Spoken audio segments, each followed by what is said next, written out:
Mail doctor പാരന്റ്സിനെ വെളിയിലാക്കിയിട്ട്. അപ്പോൾ എല്ലാവർക്കും ജോവീന Jual wonders വ്ലോഗിലേക്ക് സ്വാഗതം കേട്ടോ. ഇന്ന് എനിക്ക് വളരെ സന്തോഷമുള്ള ഒരു ദിവസമാണ്. കാരണം ഈ ഒരു ടോപ്പിക്കിനെ കുറിച്ച് ഞാൻ നിങ്ങളോട് പറയണം, ആരുടെത്തെങ്കിലും ഒക്കെ ഇത് ഷെയർ ചെയ്യണമെന്ന് ആഗ്രഹിക്കാൻ തുടങ്ങിയിട്ട് കുറേ വർഷങ്ങളായി. അന്നൊന്നും എനിക്ക് ഇതുപോലെ ഒരു ഷെയർ ചെയ്യാനുള്ള ഒരു പ്ലാറ്റ്ഫോം എനിക്ക് കിട്ടിയിട്ടില്ല.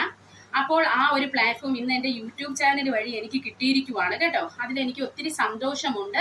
ആദ്യമായി ഈ ചാനൽ കാണുന്ന ആൾക്കാരാണെങ്കിൽ ദയവ് ചെയ്ത് ഞങ്ങളെ സബ്സ്ക്രൈബ് ചെയ്ത് നിങ്ങൾ സപ്പോർട്ട് ചെയ്യണം. നിങ്ങൾക്ക് എൻ്റെ വീഡിയോ ഇഷ്ടപ്പെട്ടെങ്കിൽ ലൈക്ക് ചെയ്യണം, കമൻറ്റ് ചെയ്യണം, അത് ഷെയറും ചെയ്യണം കേട്ടോ. യൂസ്ഫുൾ വീഡിയോ ആണെങ്കിൽ നിങ്ങൾ ഷെയർ ചെയ്ത് കൊടുക്കണം കേട്ടോ. പിന്നെ അതുപോലെ തന്നെ എന്നെ സബ്സ്ക്രൈബ് ചെയ്ത് എന്നെ സപ്പോർട്ട് ചെയ്യുന്നവർക്ക് ഒത്തിരി നന്ദിയുണ്ട്. അതുപോലെ സബ്സ്ക്രിപ്ഷൻ ഇല്ലാതെ എൻ്റെ വീഡിയോസ് കാണുന്നവർക്കും ഒത്തിരി നന്ദിയുണ്ട് കേട്ടോ. അപ്പോൾ ടോപ്പിക്കിലേക്ക് കടക്കാം. അതായത് ആദ്യമായി വീഡിയോ കാണുന്നവരാണെങ്കിൽ അവർക്ക് അറിയില്ല ഞാൻ എന്താണ് എൻ്റെ പ്രൊഫഷൻ എന്ന്. അപ്പം ഞാനൊരു നഴ്സാണ്. ഞാനൊരു നഴ്സ് ആയതുകൊണ്ട് തന്നെ ഞങ്ങളെ അറിയാവുന്ന ആൾക്കാരൊക്കെ ഞങ്ങൾക്ക് അവരുടെ റിപ്പോർട്ടുകൾ അയച്ചു തരാറുണ്ട്. ചിലപ്പോൾ എന്തെങ്കിലും ഒരു വയറുവേദനയോ എന്തെങ്കിലുമൊക്കെ വന്നാൽ അവരൊരു ഒപ്പീനിയൻ ചോദിക്കാറുണ്ട്. ഇത് എന്തായിരിക്കും, ഏത് ഡോക്ടറിനെ കാണണം എന്നൊക്കെയുള്ളത് അവർ ചോദിക്കാറുണ്ട്. അപ്പം നമ്മൾ ഒരിക്കലും മരുന്നൊന്നും പറഞ്ഞു കൊടുക്കാറില്ല. പക്ഷെ അവർക്ക് വേണ്ട ഗൈഡൻസ് കൊടുക്കാറുണ്ട്. ഏത് ഡോക്ടറിനെ കാണിക്കണം എന്നൊക്കെയുള്ള ഗൈഡൻസ് കൊടുക്കാറുണ്ട്. ഇപ്പോൾ ഞങ്ങളുടെ കാര്യത്തിലാണെങ്കിൽ ഞങ്ങൾ സ്വയമേ മരുന്നൊക്കെ എടുക്കാറുണ്ട്.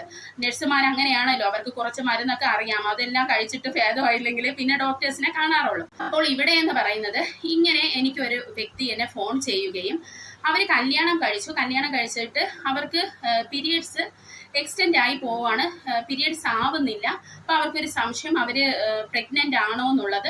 എന്നാൽ ചെറിയൊരു ബ്ലീഡിങ് ഇടയ്ക്കിടയ്ക്ക് വരുന്നുമുണ്ട്. അപ്പോൾ ഇത് എന്താണ് ചേച്ചി എന്ന് ചോദിച്ചാണ് എന്നെ വിളിക്കുന്നത്. അപ്പം ഞാൻ പറഞ്ഞു, നീ ഒരു ഗൈനക്കോളജിസ്റ്റിനെ പോയി കാണാൻ പറഞ്ഞു.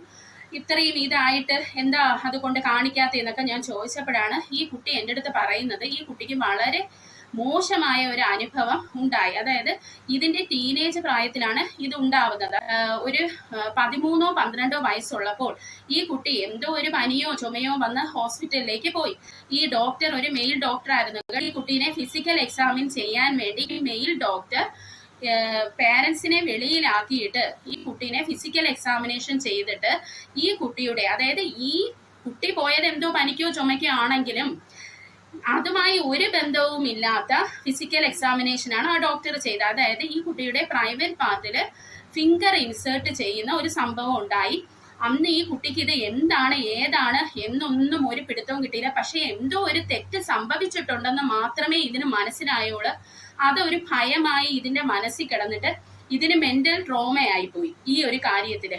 അതിനുശേഷം അന്ന് മുതൽ ഈ ഒരു കല്യാണം കഴിഞ്ഞ് എന്നെ ഈ വിളിക്കുന്നവരെയും ഈ കുട്ടി പിന്നെ ആരെയും പോയി കണ്ടിട്ടില്ല. എന്ത് അസുഖം വന്നാലും ഇത് സ്വയം അതെങ്ങനെയെങ്കിലും ചികിത്സിച്ച് ശരിയാക്കാനാണ് നോക്കുന്നത്. അപ്പൊ ഇതിപ്പോ അതിന്റെ കയ്യിൽ നിൽക്കാത്തത് കൊണ്ടാണ് എന്നെ വിളിച്ച് ഈ ചോദിച്ചത്. ഈ കുട്ടിക്ക് ആ ട്രോമ അങ്ങനെ കിടക്കുന്നുണ്ട്. ഡോക്ടേഴ്സിനെ പോയി കാണുന്നത് ഈ കുട്ടിക്ക് ഇഷ്ടമല്ല. അപ്പോൾ ഞാൻ ഈ പറയുന്നതുണ്ടല്ലോ, പെൺകുട്ടികൾക്കും ആൺകുട്ടികൾക്കും ബാധകമാണ് കേട്ടോ. ആൺകുട്ടികളെയും ഇപ്പോൾ നമ്മൾ കേൾക്കുന്നതാണ് ഒത്തിരി കഥകള്. അപ്പോൾ ആൺകുട്ടികളെ കൊണ്ടുപോകുമ്പോഴും നിങ്ങൾ ആണല്ലേ, അവനെ ആരും ഫിസിക്കലി അസോൾട്ട് ചെയ്യത്തില്ല അല്ലെങ്കിൽ സെക്ഷൽ അബ്യൂസ് ചെയ്യത്തില്ലെന്നും പറഞ്ഞ് നിങ്ങൾ അങ്ങ് സമാധാനമായി ഇരിക്കാൻ വരട്ടെ.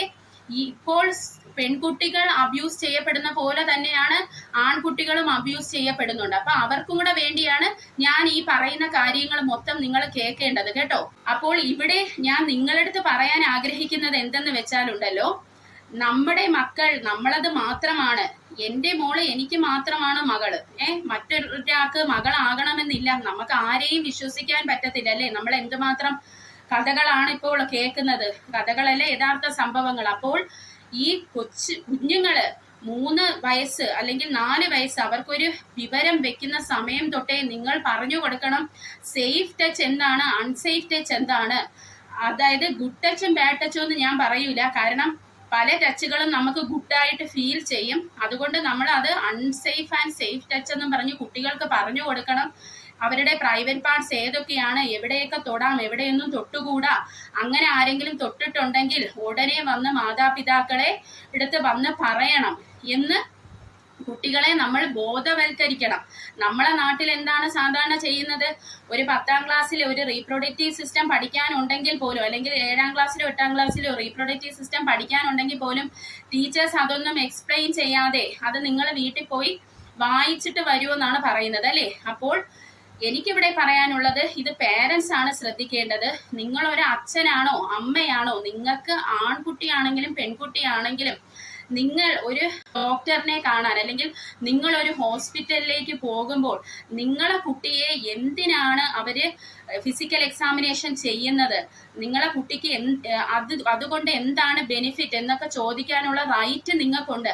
അതൊരു നഴ്സായിരുന്നാലും ഒരു ഡോക്ടർ ആയിരുന്നാൽ കൂടി നിങ്ങൾക്കത് ചോദിക്കാനുള്ള റൈറ്റ് ഉണ്ട്. അത് മാത്രമല്ല, ഫിസിക്കൽ എക്സാമിനേഷൻ ചെയ്യുന്ന സമയത്ത് ഡോക്ടേഴ്സ് ആണ് ചെയ്യേണ്ടത്. പക്ഷെ ചില സാഹചര്യങ്ങളിൽ ഒത്തിരി പേഷ്യൻസ് ഒക്കെ ഉണ്ടെങ്കിൽ നഴ്സുമാരും ഫിസിക്കൽ എക്സാമിനേഷൻ ചെയ്യാറുണ്ട്. അപ്പോൾ ഒറ്റയ്ക്ക് ഫിസിക്കൽ എക്സാമിനേഷൻ ചെയ്യാൻ കഴിവതും നിങ്ങൾ വിടാതിരിക്കുക മക്കളെ. നിങ്ങളും കൂടി ഡോക്ടറിന്റെ അടുത്ത് പെർമിഷൻ ചോദിച്ചിട്ട് കുട്ടികളുടെ കൂടെ നിൽക്കുക. അല്ലെങ്കിൽ നഴ്സ് മാത്രമാണെങ്കിൽ നഴ്സിന്റെ കൂടെ നിങ്ങളും കൂടെ കയറുക. അല്ലെങ്കിൽ സാധാരണ ഒരു ഫിസിക്കൽ എക്സാമിനേഷൻ ചെയ്യുമ്പോൾ നമ്മൾ ഒരു നഴ്സിനെയും കൂടെ അവിടെ നിർത്തിയിട്ടാണ് അത് ചെയ്യുന്നത്. അങ്ങനെയൊക്കെ ഉണ്ട് കേട്ടോ. പക്ഷെ നമ്മുടെ ഹോസ്പിറ്റലിൽ ഒത്തിരി പേഷ്യൻസ് ഒക്കെ ഉണ്ടെങ്കിൽ അതിനുള്ള സാഹചര്യമൊന്നും കിട്ടത്തില്ല. ഡോക്ടർ ഒരു വശത്ത്, നഴ്സ് ഒരു വശത്ത്, അങ്ങനെയൊക്കെ ആയിരിക്കും, ഭയങ്കര തിരക്കായിരിക്കും. അപ്പോൾ ആ സമയത്ത് പേരൻസ് ആയ നമ്മൾ അവിടെ കയറി ആ ഫിസിക്കൽ എക്സാമിനേഷൻ നടക്കുന്ന സമയത്ത് അവിടെ കയറി നിൽക്കേണ്ടത് അത്യാവശ്യമാണ്. ചിലപ്പോൾ നിങ്ങളെ കുട്ടികൾക്ക് അത് ഇഷ്ടപ്പെടത്തില്ല, പേരൻസിന് വേണ്ട വരണ്ടെന്നൊക്കെ പറയുമെങ്കിലും നിങ്ങളുടെ മക്കളുടെ സേഫ്റ്റി നിങ്ങളുടെ കൈകളിലാണ് കേട്ടോ. കുട്ടികൾക്ക് മനസ്സിലാവില്ല എന്താണ് നടക്കുന്നതെന്ന്. ഇവിടെ ഈ കുട്ടിക്ക് സംഭവിച്ചത് അന്ന് ആ നടന്നത് എന്തോ ഒരു തെറ്റാണെന്ന് മനസ്സിലായെങ്കിലും ഇത് ഈ ഒരു പനിക്കും ചുമയ്ക്കും ഇവിടെയാണോ ചെക്ക് ചെയ്യേണ്ടത് എന്നുള്ളതൊക്കെ ഒരു ഡൗട്ടായിരുന്നു ഈ കുട്ടിക്ക്. അതുപോലെ തന്നെ ഈ വയറിന്റെ എന്തെങ്കിലും ഒരു വയറുവേദനയായിട്ട് പോകുമ്പോൾ നേരെ പോയി പ്രൈവറ്റ് പാർട്ടിൽ എക്സാമിൻ ചെയ്യുന്നത് ഒരു തെറ്റായ രീതിയാണ്. നമുക്കൊരു വയറുവേദന എന്തെങ്കിലും ഉണ്ടെങ്കിൽ അവർ ആ സൈൻ ആൻഡ് സിംറ്റംസ് അത് ചോദിച്ച് മനസ്സിലാക്കി ഒന്നീ അതൊരു സ്വാബ് കൾച്ചറിനെടുത്ത് വിടേ, അല്ലെങ്കിൽ നമുക്കൊരു അൾട്രാസോണോഗ്രഫിയോ CT സ്കാനോ എന്തെങ്കിലുമൊക്കെ പറയും. അല്ലെങ്കിൽ നമ്മുടെ വയറൊക്കെ ഒന്ന് എക്സാമിൻ ചെയ്തിട്ട് എന്താണ് വേണ്ടതെന്ന് നമ്മളെടുത്ത് പറയാണ് ചെയ്യുന്നത്. അപ്പോൾ ഒരു പേഷ്യന്റിന് ഒരു ഇഞ്ചക്ഷൻ കൊടുക്കുന്നു അല്ലെങ്കിൽ ഒരു മരുന്ന് കൊടുക്കുന്നെങ്കിലും ആ പേഷ്യന്റിന് റൈറ്റ് ഉണ്ട്, ഇത് എന്തിന്റെ ഇഞ്ചക്ഷൻ ആണ് നിങ്ങൾ എനിക്ക് തരുന്നത് എന്ന് ചോദിക്കാനുള്ള റൈറ്റ് ഉണ്ട്. അതുകൊണ്ട് എനിക്ക് പേരൻസിന്റെ അടുത്ത് പറയാനുള്ളത്, ഇങ്ങനെ കടന്നു പോയിരിക്കുന്ന കുട്ടികൾ വലിയൊരു മെന്റൽ ട്രോമയിലാണ് ചെന്ന് പെടുന്നത്.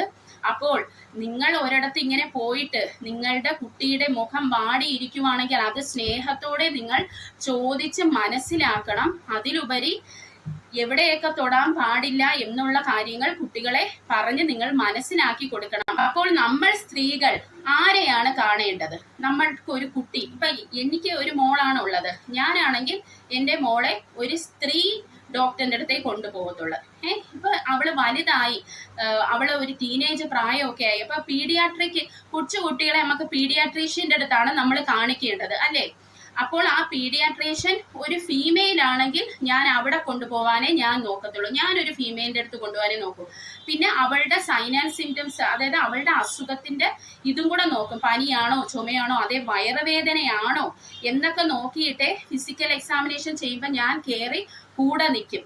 അതായത് പേരൻസ് അച്ഛനായിരുന്നാൽ കൂടി അത് കയറി നിൽക്കണം. നമ്മളെ മക്കളെ എന്താണ് അവർ എക്സാമിൻ ചെയ്യുന്നതെന്ന് അറിയാനുള്ള റൈറ്റ് നമുക്കുണ്ട്. അത് മാത്രമല്ല, ഇപ്പോൾ നിങ്ങൾക്കൊരു ടീനേജ് പ്രായമുള്ള 10 വയസ്സ് 11, 12, 13 വയസ്സുള്ള കുട്ടികളാണ് എന്നുണ്ടെങ്കിൽ നിങ്ങൾ ഒരു ഗൈനക്കോളജിസ്റ്റിന്റെ അടുത്താണ് കൊണ്ടുപോകേണ്ടത് കേട്ടോ. അതും ഫീമെയിൽ ഗൈനക്കോളജിസ്റ്റ് ആണെങ്കിൽ അത്രയും നല്ലത് എന്ന് എൻ്റെ പേഴ്സണൽ അഭിപ്രായമാണ്. നിങ്ങളുടെ ഇഷ്ടമാണ്. അപ്പോൾ ഗൈനക്കോളജിസ്റ്റിന്റെ അടുത്താണ് നമ്മൾ സ്ത്രീകൾ പോയി കാണേണ്ടത്.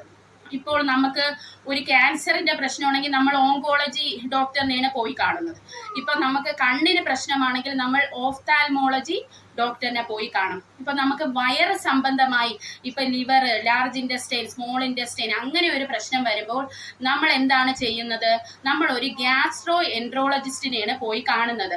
പക്ഷെ നമ്മുടെ നാട്ടിൽ കൂടുതലും ജനറൽ മെഡിസിൻ വിഭാഗത്തിലുള്ള ഡോക്ടേഴ്സ് ഉണ്ട്, ജനറൽ ഫിസിഷ്യൻ. എല്ലാവരും അങ്ങോട്ടാണ് പോകുന്നത്, ജനറൽ ഫിസിഷ്യന്റെ അടുത്താണ്. അപ്പൊ കൂടുതലും ഈ ജനറൽ ഫിസിഷ്യനായിട്ട് ഇരിക്കുന്നതൊക്കെ മെയിൽസ് ആയിരിക്കും ഇരിക്കുന്നത്. അപ്പൊ നമ്മൾ ഒരു എളുപ്പത്തിനല്ലേ വീട്ടിനടുത്തൊക്കെ ഉള്ള ജനറൽ ഫിസിഷ്യന്മാരുടെ അടുത്താണ് നമ്മൾ പോകുന്നത്.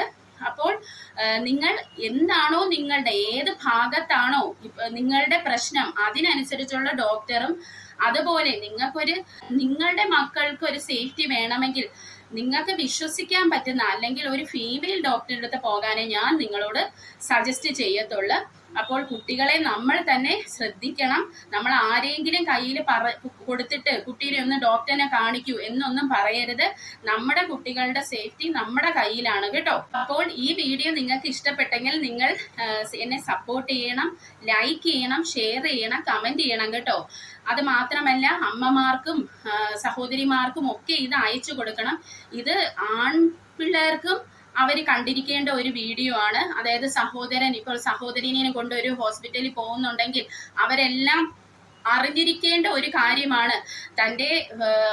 തൻ്റെ സഹോദരിയെ ഫിസിക്കൽ എക്സാമിനേഷൻ ചെയ്യുമ്പോൾ അവിടെ ഒരു നഴ്സ് അവിടെ കൂടെ ഉണ്ടോ, അല്ലെങ്കിൽ ഒരു നഴ്സ് മാത്രമാണെങ്കിൽ ഡോക്ടറും കൂടി അസിസ്റ്റ് ചെയ്യാനുണ്ടോ, ഡോക്ടറും കൂടെ ആ ഫിസിക്കൽ എക്സാമിനേഷന്റെ സമയത്ത് അവിടെ ഉണ്ടോ, തൻ്റെ സഹോദരി സേഫ് ആണോ എന്ന് അറിയേണ്ടത് ഈ സഹോദരന്റെയും കൂടെ കടമയാണ്. അപ്പൊ ഇത് അമ്മമാർക്ക് മാത്രം ബാധകമുള്ള ഒരു കാര്യമല്ല കേട്ടോ.